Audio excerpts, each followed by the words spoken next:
These cars didn't wear stripes, and they didn't pose in magazines, but under plain paint and quiet badges, serious muscles. These are 10 unknown Australian sleeper cars of the 1970s. Number 10, Chrysler Valiant Charger XL 770 265 Hemi 6-pack. When most people think of Chrysler's muscle scene in the 1970s, their minds immediately jump to the Charger RT or the fire-breathing E49. Those were the poster cars, the ones that screamed speed with racing stripes, bold colors, and magazine spreads. But quietly parked in the same lineup was something much more subtle, the XL 770. It had all the go, but none of the show. The 770 trim was designed to be the luxury variant of the Valiant Charger lineup. It came with padded seats, wood-grain dash accents, soft carpeting, and optional air conditioning. It looked like something your boss would drive. But the real magic happened when someone ticked the option box for the 265 Hemi with triple Webers, the same six-pack setup found in Chrysler's high-performance models. That engine delivered nearly 300 horsepower from a naturally aspirated inline-six. It revved high, pulled hard, and delivered torque across a broad power band.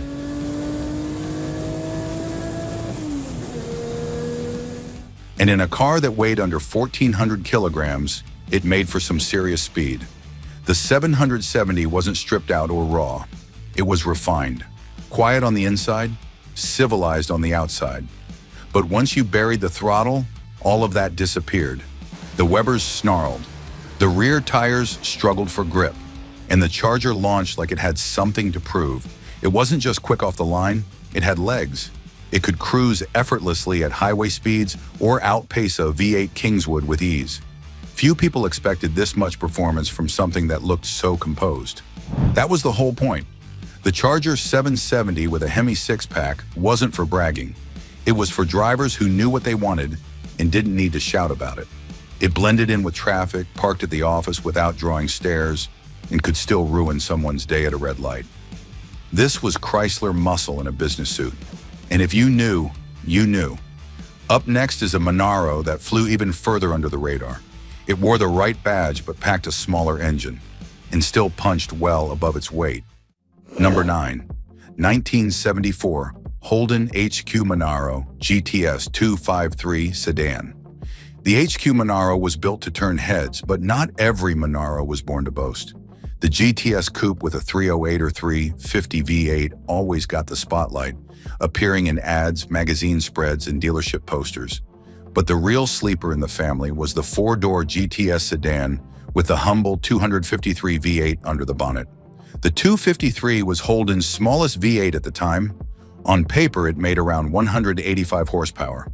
Nothing dramatic, nothing headline-grabbing. But paired with the lighter GTS sedan body, a 4-speed manual, and properly tuned suspension, it delivered something far more important than numbers: balance.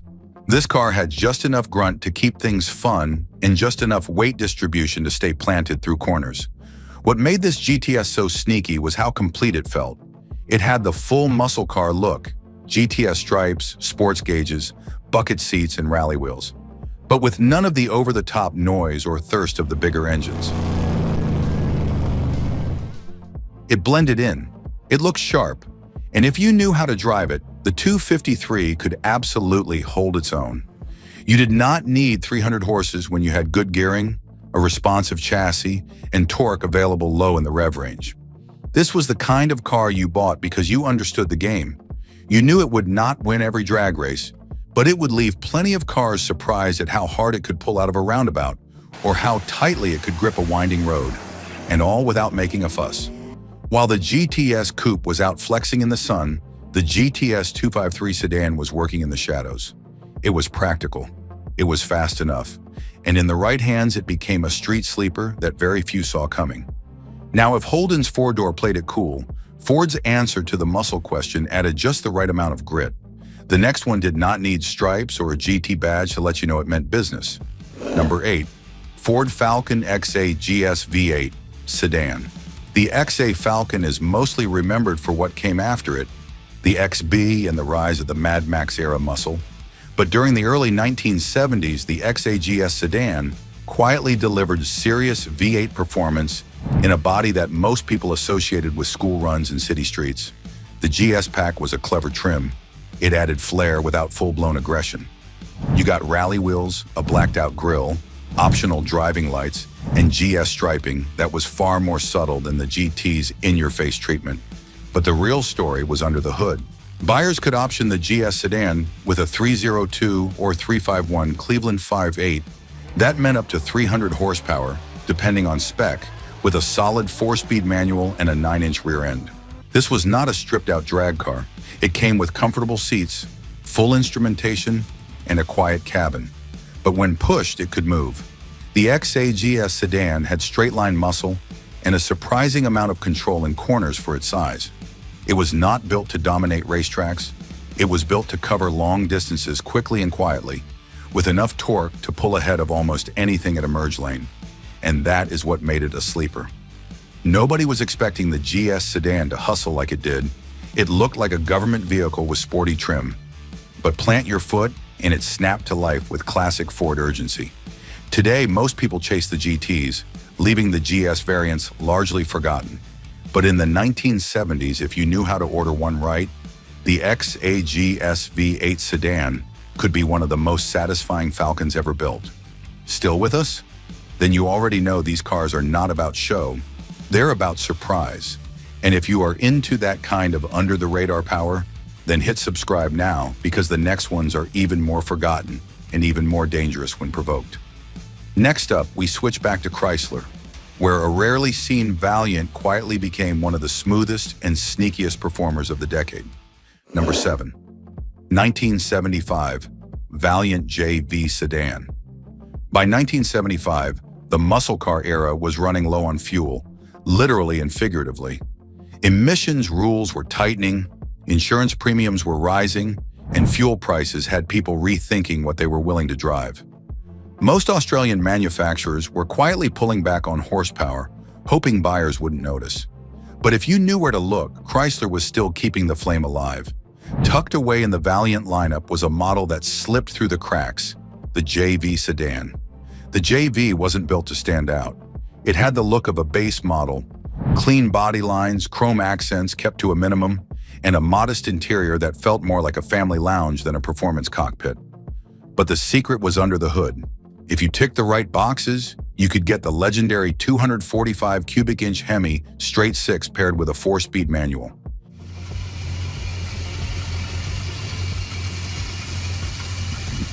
This was the same tough, torquey engine that helped put the Charger on the map, just without the flash. What made the JV special wasn't raw speed, it was balance. The car had a confident stance on the road. It accelerated better than most people expected. It handled tight roads with surprising ease. And it did it all while flying completely under the radar.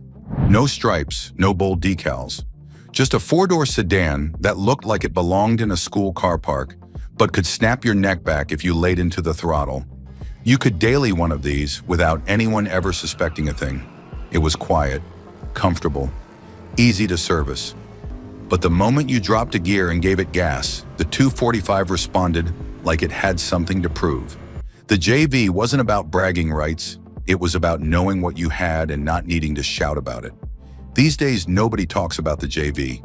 It was never a hero car, never a headline grabber. But back in the mid-70s, it gave Chrysler fans one last taste of what Aussie muscle used to be, all tucked into a package your grandfather might have driven.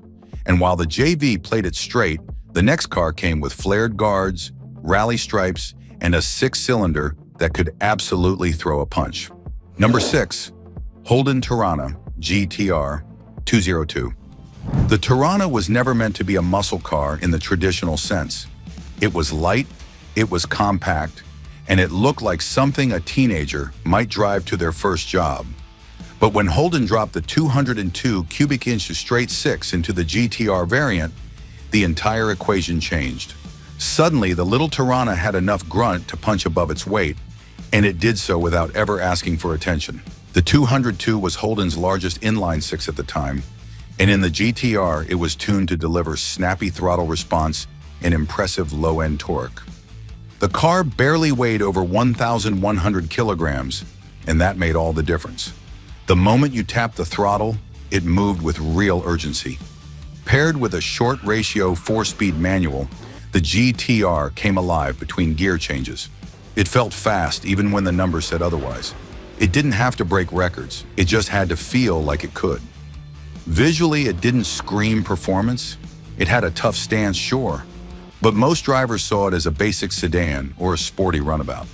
That perception was exactly what made it a sleeper. The GTR could corner hard, brake clean, and hold its line in a street battle with heavier, thirstier V8-powered rivals.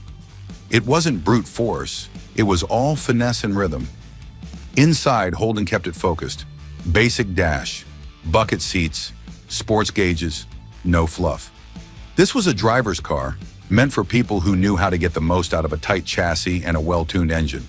And in the hands of the right person, it was an absolute weapon.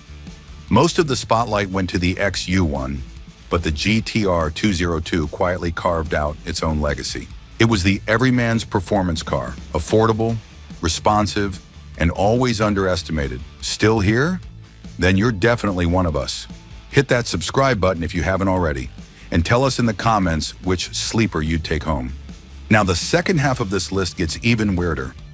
Next up, we head back into Valiant territory with a Regal that looked like it belonged in a bank manager's driveway, but had the soul of a street racer under the hood. Number 5, 1970 Valiant Regal 770 V8. The Regal 770 was not built to race, it was built to glide. It came with chrome accents, a pillowy ride, and the kind of wood grain that made you feel like you were sitting in a lounge rather than a car. The seats were plush, the dashboard had more curves than drama, and everything about it said comfort. But here's the twist. Under all that luxury, Chrysler had tucked away something a little meaner than expected. Most drivers who saw one on the road figured it belonged to someone's uncle or retired school principal. It had 4 doors, a padded vinyl roof, and the kind of quiet confidence that never rushed. But if you ordered yours with the optional 318 cubic inch V8, the Regal 770 turned into something else entirely. That engine made around 230 horsepower and over 300 pound-feet of torque.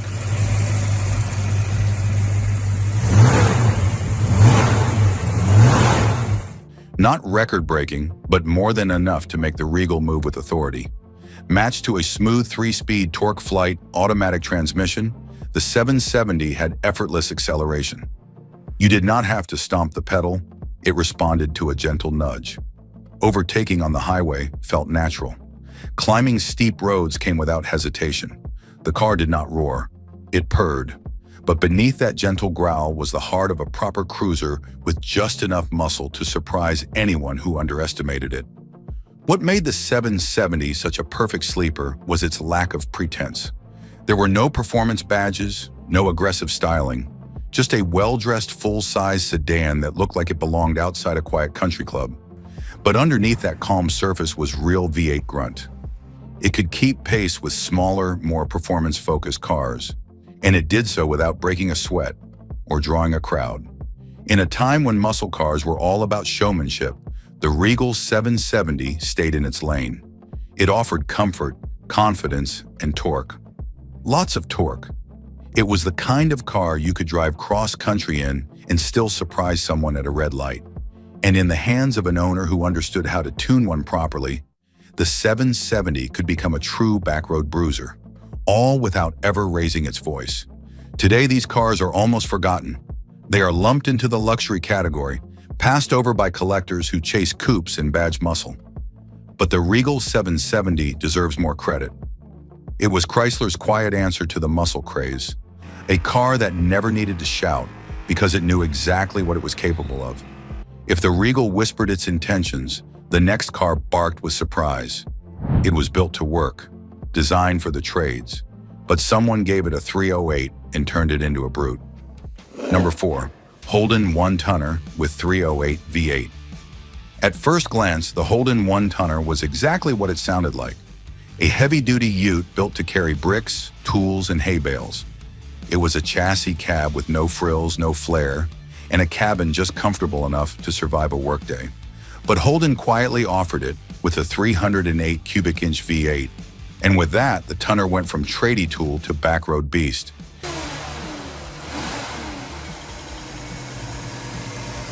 You had to know what to ask for. The 308 was not standard, but if you ticked the right boxes or pulled a drive line from an old Statesman or Kingswood, you could transform the Tonner into a torque-happy monster. It was still tall and boxy. It still had leaf springs out back.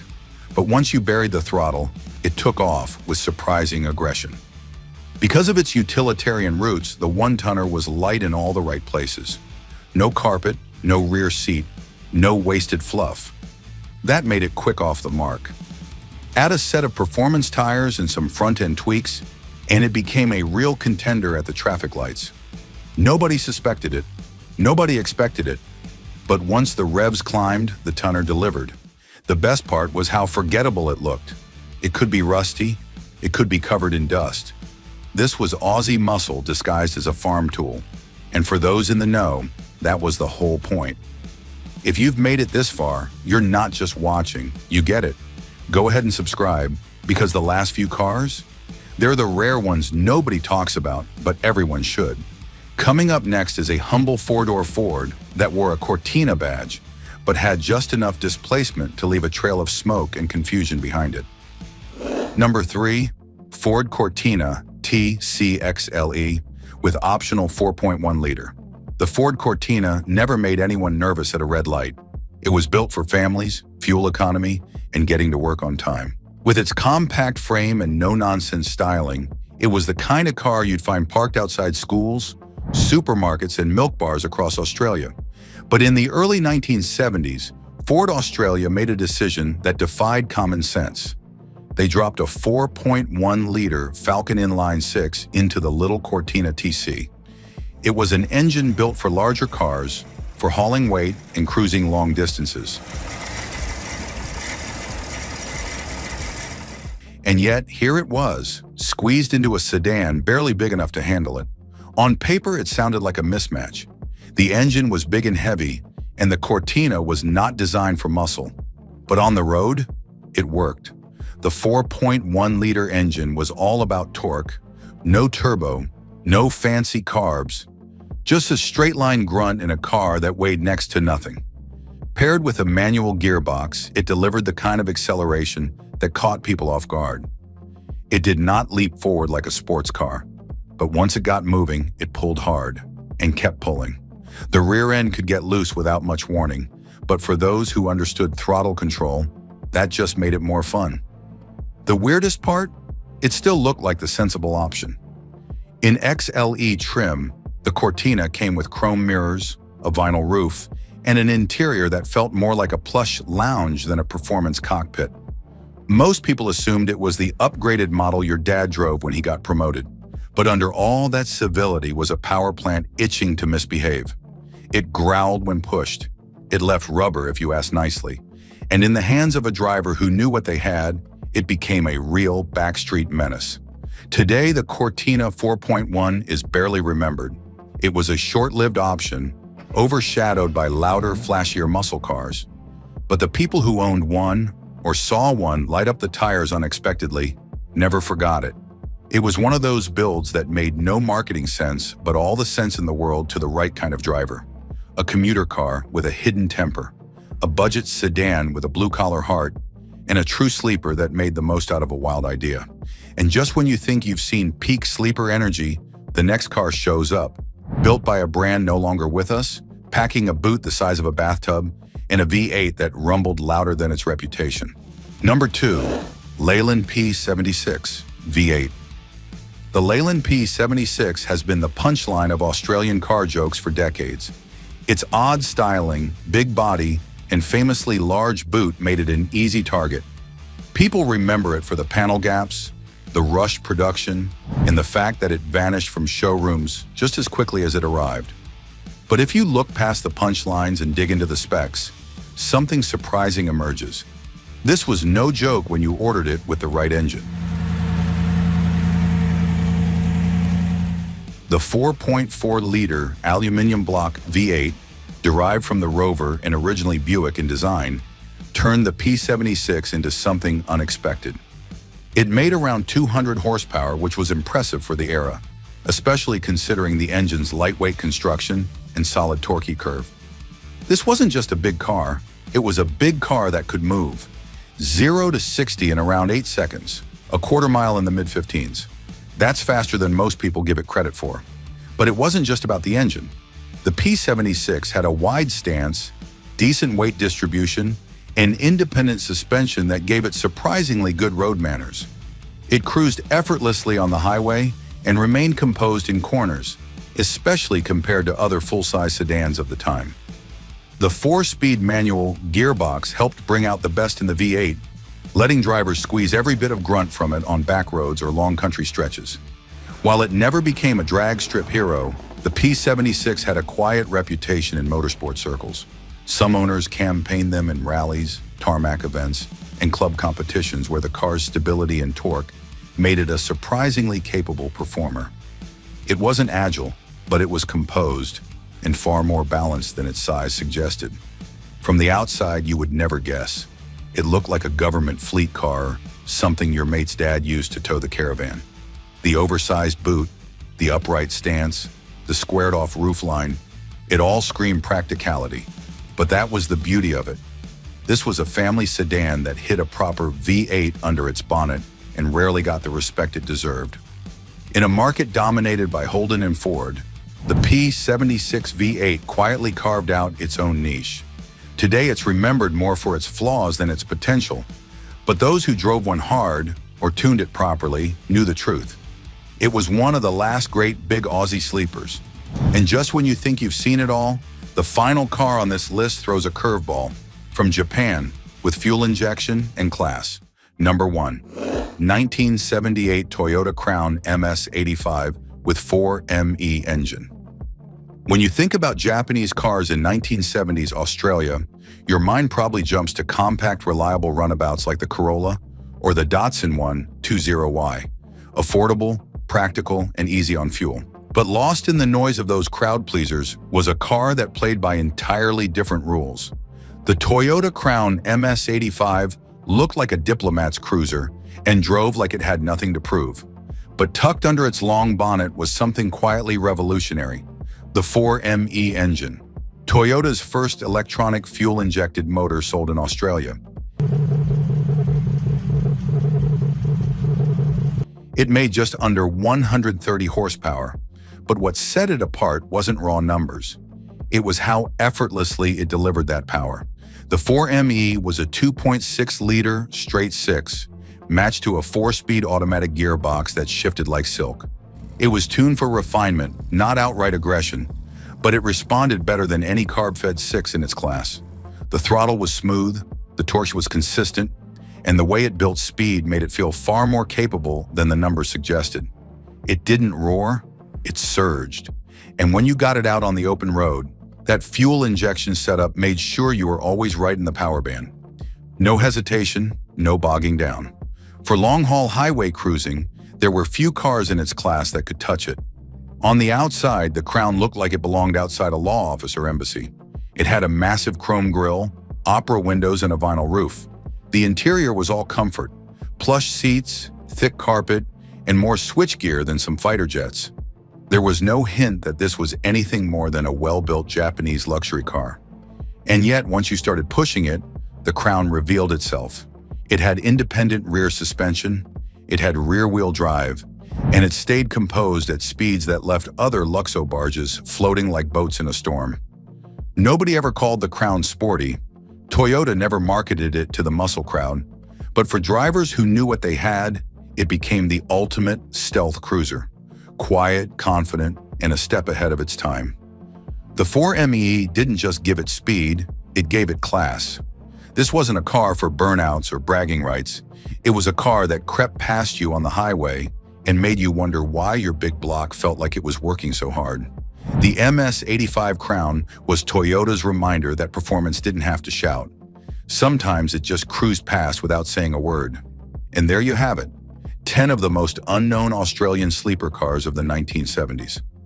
Some looked like taxis, others were built to haul timber or kids to school. But each one hid something serious under the bonnet. If you're still watching, you're the kind of person who appreciates the machines that never needed applause to earn respect. Which one shocked you the most? Let us know in the comments. And if we missed one, drop it below. Hit subscribe if you haven't already, because next up we're heading into the most bizarre era of Australian sleeper cars ever. The 1980s, where things got lighter, louder, and way more experimental. Thanks for watching, and see you in the next one.